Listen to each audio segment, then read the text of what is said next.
Hello friends, welcome to Deepa's ರುಚಿಯ ಸೊಬಗು. Friends, ಇವತ್ತು ನಾನು ತುಂಬ ಟೇಸ್ಟಿಯಾಗಿರುವಂಥ ಬಟರ್ ಚಿಕನ್ ಮಸಾಲ ಗ್ರೇವಿನ ಹೇಗೆ ಮಾಡೋದು ಅಂತ ತೋರಿಸ್ತಾ ಇದ್ದೀನಿ. ನೀವೇನಾದರೂ ಫಸ್ಟ್ ಟೈಮ್ ನಮ್ಮ ಚಾನಲ್ನ ನೋಡ್ತಾ ಇದ್ದೀರಾ ಅಂದರೆ ಪ್ಲೀಸ್ ಸಬ್ಸ್ಕ್ರೈಬ್ ಮಾಡ್ಕೊಳ್ಳಿ. ಹಾಗೆ ಪಕ್ಕದಲ್ಲಿರುವಂಥ ಬೆಲ್ಲೈಕನ್ ಕೂಡ ಕ್ಲಿಕ್ ಮಾಡಿ. ಈ ಚಿಕನ್ ಗ್ರೇವಿ ನಮಗೆ ಅನ್ನಕ್ಕೆ, ಚಪಾತಿಗೆ, ಪರೋಟಗೆ ಹಾಗೆಯೇ ಅಕ್ಕಿ ರೊಟ್ಟಿಗೆ ತುಂಬಾ ಚೆನ್ನಾಗಿರುತ್ತೆ. ನೀವು ಒಂದು ಸಲ ಟ್ರೈ ಮಾಡಿ. ಬನ್ನಿ ಹೇಗೆ ಮಾಡೋದು ನೋಡೋಣ.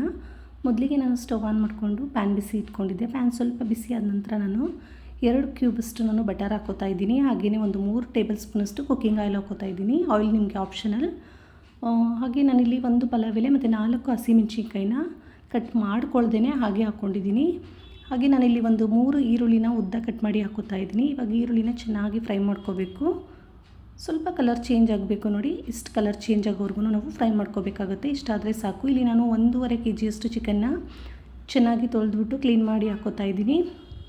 ಹಾಗೆ ರುಚಿಗೆ ತಕ್ಕಷ್ಟು ಉಪ್ಪು, 1/4 ಟೇಬಲ್ ಸ್ಪೂನಷ್ಟು ಅರಿಶಿನ ಪುಡಿ ಹಾಕ್ಕೊಂಡಿದ್ದ ನಂತರ ನಾವು ಚೆನ್ನಾಗಿ ಈ ಥರ ಮಿಕ್ಸ್ ಮಾಡ್ಕೋಬೇಕು. ಅರಿಶಿನ ಉಪ್ಪು ಎಲ್ಲ ನಮ್ಮ ಚಿಕನ್ಗೆ ನೀಟಾಗಿ ಮಿಕ್ಸ್ ಆಗಬೇಕು. ಅಲ್ಲಿವರೆಗೂ ನಾನು ಈ ಥರ ಫ್ರೈ ಮಾಡ್ಕೋತಾ ಇದ್ದೀನಿ. ಇವಾಗ ಲಿಡ್ ಕ್ಲೋಸ್ ಮಾಡಿ ನಾವು ಒಂದು 5 ನಿಮಿಷ ಚೆನ್ನಾಗಿ ಇದನ್ನು ಫ್ರೈ ಮಾಡ್ಕೋಬೇಕು. ನೋಡಿ, ಒಂದು 5 ನಿಮಿಷ ಆಗಿದೆ. ಚಿಕನ್ನಲ್ಲಿರೋವಂಥ ನೀರಿನಂಶ ಎಲ್ಲ ಚೆನ್ನಾಗಿ ಬಿಟ್ಕೊಂಡಿದೆ.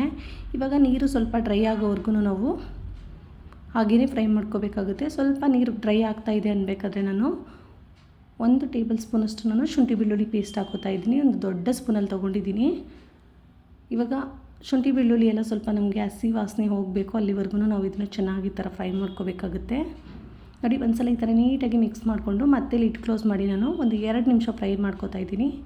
ನೋಡಿ, ಇದು ಫ್ರೈ ಆಗ್ತಾ ಇರಲಿ. ಅಷ್ಟರಲ್ಲಿ ನಾನು ಇಲ್ಲಿ ಮಸಾಲೆನ ರುಬ್ಕೊಳ್ಳೋಕ್ಕೆ ಒಂದು ದಪ್ಪ ಈರುಳ್ಳಿನ ಚಿಕ್ಕದಾಗಿ ಕಟ್ ಮಾಡಿ ಹಾಕ್ಕೊಂಡಿದ್ದೀನಿ. ಹಾಗೆ ಒಂದು ದಪ್ಪ ಟೊಮೊಟೊನ ಚಿಕ್ಕದಾಗಿ ಕಟ್ ಮಾಡಿ ಹಾಕ್ಕೊಂಡಿದ್ದೀನಿ.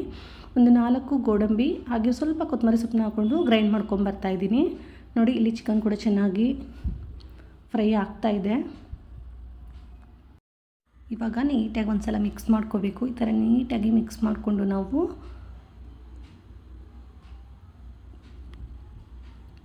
ಇವಾಗ ರುಬ್ಬಿಟ್ಕೊಂಡಿರೋಂಥ ಮಸಾಲೆನ ಹಾಕೋತಾ ಇದ್ದೀನಿ. ಮಸಾಲೆ ಹಾಕ್ಕೊಂಡು ನಾನು ಖಾರಕ್ಕೆ 1 ಟೇಬಲ್ ಸ್ಪೂನಷ್ಟು ನಾನು ಚಿಲ್ಲಿ ಪೌಡರ್ ಹಾಕೋತಾ ಇದ್ದೀನಿ. 1/4 ಟೇಬಲ್ ಸ್ಪೂನಷ್ಟು ಧನಿಯಾ ಪುಡಿ, ಹಾಗೆ ಒಂದು ಅರ್ಧ ಟೇಬಲ್ ಸ್ಪೂನಷ್ಟು ಗರಂ ಮಸಾಲ ಹಾಕ್ಕೊಂಡಿದ್ದೀನಿ. ಮತ್ತು 1 ಟೇಬಲ್ ಸ್ಪೂನಷ್ಟು ಚಿಕನ್ ಮಸಾಲ ಹಾಕ್ಕೊಂಡು ನೀಟಾಗಿ ಈ ಥರ ಮಿಕ್ಸ್ ಮಾಡ್ಕೋಬೇಕು.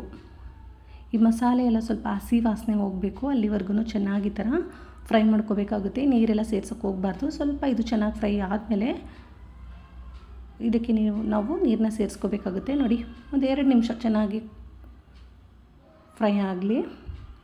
ನೋಡಿ, ಇವಾಗ ನಾನು ಇದಕ್ಕೆ ಮಸಾಲೆ ರುಬ್ಬಾಕೊಂಡಿದ್ನಲ್ಲ ಆ ಜಾರ್ಗೆ ಸ್ವಲ್ಪ ನೀರನ್ನ ಹಾಕ್ಕೊಂಡು ಆ ನೀರನ್ನ ಕೂಡ ಹಾಕೋತಾ ಇದ್ದೀನಿ. ನೀರು ಇವಾಗ ನೀವು ನೋಡಿಕೊಂಡು ಹಾಕ್ಕೋಬೇಕು. ಗ್ರೇವಿ ನಿಮಗೆ ಎಷ್ಟು ಗಟ್ಟಿಯಾಗಿ ಬೇಕು ನೋಡ್ಕೊಂಡು ಹಾಕ್ಕೊಂಡು ಒಂದು ಸಲ ನೀಟಾಗಿ ಮಿಕ್ಸ್ ಮಾಡಿ ಲಿಡ್ ಕ್ಲೋಸ್ ಮಾಡಿ ಒಂದು 3 ನಿಮಿಷ ಚೆನ್ನಾಗಿ ಫ್ರೈ ಮಾಡಿಕೊಂಡ್ರೆ ಸಾಕು. ನೋಡಿ, ಎಷ್ಟು ಚೆನ್ನಾಗಿ ಕುದೀತಾ ಇದೆ. ತುಂಬಾ ಚೆನ್ನಾಗಿ ಘಮ ಬರ್ತಾಯಿದೆ. ಒಂದು ಸಲ ನೀಟಾಗಿ ಈ ಥರ ಮಿಕ್ಸ್ ಮಾಡಿಕೊಂಡು ಮತ್ತೆ ಲಿಡ್ ಕ್ಲೋಸ್ ಮಾಡಿ ನಾನು ಒಂದು 2 ನಿಮಿಷ ಮತ್ತೆ ಫ್ರೈ ಮಾಡ್ಕೋತಾ ಇದ್ದೀನಿ. 2 ನಿಮಿಷ ಆಗಿದೆ. ನೋಡಿ, ಎಷ್ಟು ಚೆನ್ನಾಗಿ ಬಟರ್ ಚಿಕನ್ ಮಸಾಲ ಗ್ರೇವಿ ಎಷ್ಟು ಚೆನ್ನಾಗಿ ಆಗ್ತಿದೆ. ಗ್ರೇವಿ ನಿಮಗೆ ಎಷ್ಟು ತಿಕ್ಕಾಗಿ ಬೇಕು ನೋಡಿಕೊಂಡು ನೀವು ಅಲ್ಲಿವರೆಗೂ ಇದನ್ನು ನೀಟಾಗಿ ಇವಾಗ ಲಿಡ್ ಕ್ಲೋಸ್ ಮಾಡ್ದೇ ಹಾಗೆ ಫ್ರೈ ಮಾಡ್ಕೋಬೇಕಾಗುತ್ತೆ. ತುಂಬಾ ಚೆನ್ನಾಗಾಗ್ತಿದೆ. ನೋಡಿ, ಎಷ್ಟು ಚೆನ್ನಾಗಿ ಚಿಕನ್ ಗ್ರೇವಿ ಎಲ್ಲ ಇವಾಗ ಎಣ್ಣೆ ಬಿಟ್ಕೋತಾ ಇದೆ. ಈ ಥರ ನೀಟಾಗಿ ಮಸಾಲೆ ಎಲ್ಲ ನಮಗೆ ಎಣ್ಣೆ ಬಿಟ್ಟಬೇಕು. ಈ ಥರ ಎಲ್ಲ ನೀಟಾಗಿ ಬಿಟ್ಕೊಂಡ್ಮೇಲೆ ನಮಗೆ ಈ butter chicken masala gravy ready ಆಗುತ್ತೆ. ಗ್ರೇವಿ ನಮಗೆ ಎಷ್ಟು ತಿಕ್ಕಾಗಿ ಬೇಕಾಗುತ್ತೆ ಅಲ್ಲಿವರೆಗೂ ನಾವು ಚೆನ್ನಾಗಿ ಈ ಥರ ಫ್ರೈ ಮಾಡ್ಕೋಬೇಕು. ಲಿಡ್ಡೆಲ್ಲ ಕ್ಲೋಸ್ ಮಾಡಬಾರ್ದು. ನೋಡಿ, ಎಷ್ಟು ಚೆನ್ನಾಗಾಗಿದೆ, ಸೂಪರಾಗಿ ಆಗ್ತಿದೆ. ಇವಾಗ ಇದಕ್ಕೆ ನಾನು ಮತ್ತೆ ಒಂದು 2 ಕ್ಯೂಬಷ್ಟು ನಾನು ಬಟರ್ನ ಹಾಕೋತಾ ಇದ್ದೀನಿ. ಬಟರ್ ನಾವು ಎಷ್ಟು ಸೇರಿಸ್ತೀವಿ ಅಷ್ಟು ಚೆನ್ನಾಗಿರುತ್ತೆ ಈ ಒಂದು ಬಟರ್ ಚಿಕನ್ ಮಸಾಲ. ನೋಡಿ, ಒಂದು ಸಲ ಈ ಥರ ನೀಟಾಗಿ ಮಿಕ್ಸ್ ಮಾಡಿಕೊಂಡು ಒಂದು 2 ನಿಮಿಷ ಚೆನ್ನಾಗಿ ಫ್ರೈ ಮಾಡ್ಕೊಂಬಿಟ್ರೆ ಸಾಕು. ನೋಡಿ, ಎಷ್ಟು ಚೆನ್ನಾಗಾಗಿದೆ. ಇವಾಗ ಇದಕ್ಕೆ ನಾನು ಸ್ವಲ್ಪ ಕೊತ್ತಂಬರಿ ಸೊಪ್ಪನ್ನ ಚಿಕ್ಕದಾಗಿ ಕಟ್ ಮಾಡಿ ಹಾಕ್ಕೊಂಡು ಒಂದು ಸಲ ನೀಟಾಗಿ ಈ ಥರ ಮಿಕ್ಸ್ ಮಾಡ್ಕೋತಾ ಇದ್ದೀನಿ. ನೋಡಿ, ಇಷ್ಟಾದರೆ ಸಾಕು, ನಮಗೆ butter chicken masala gravy ready ಆಗಿಬಿಡುತ್ತೆ. ಇದು ಚಪಾತಿಗೆ, ರೊಟ್ಟಿಗೆ, ಪರೋಟಗೆ, ದೋಸೆಗೆ, ಅನ್ನಕ್ಕೆ ಯಾವುದಕ್ಕಾದ್ರೂ ಮಾಡ್ಕೊಳ್ಳಿ ಫ್ರೆಂಡ್ಸ್. ತುಂಬಾ ರುಚಿಯಾಗಿರುತ್ತೆ. ನೋಡಿದ್ರಲ್ಲ ಫ್ರೆಂಡ್ಸ್, ತುಂಬ ಸಿಂಪಲ್ಲಾಗಿ ತುಂಬ ಟೇಸ್ಟಿಯಾಗಿ ಬಟರ್ ಚಿಕನ್ ಮಸಾಲ ಗ್ರೇವಿನ ಹೇಗೆ ಮಾಡ್ಕೊಳ್ಳೋದು ಅಂತ ನೀವು ಕೂಡ ಒಂದು ಸಲ ಟ್ರೈ ಮಾಡಿ. ಮತ್ತು ನಿಮಗೆ ಹೇಗೆ ಬಂತು ಅಂತ ನನಗೆ ಮರಿದೇನೆ ಕಮೆಂಟ್ ಮಾಡಿ. ಹಾಗೆಯೇ ವಿಡಿಯೋ ಇಷ್ಟ ಆಗಿದರೆ ಲೈಕ್ ಮಾಡಿ, ಶೇರ್ ಮಾಡಿ, ಸಬ್ಸ್ಕ್ರೈಬ್ ಮಾಡ್ಕೊಳ್ಳಿ. Thank you for watching. Bye bye.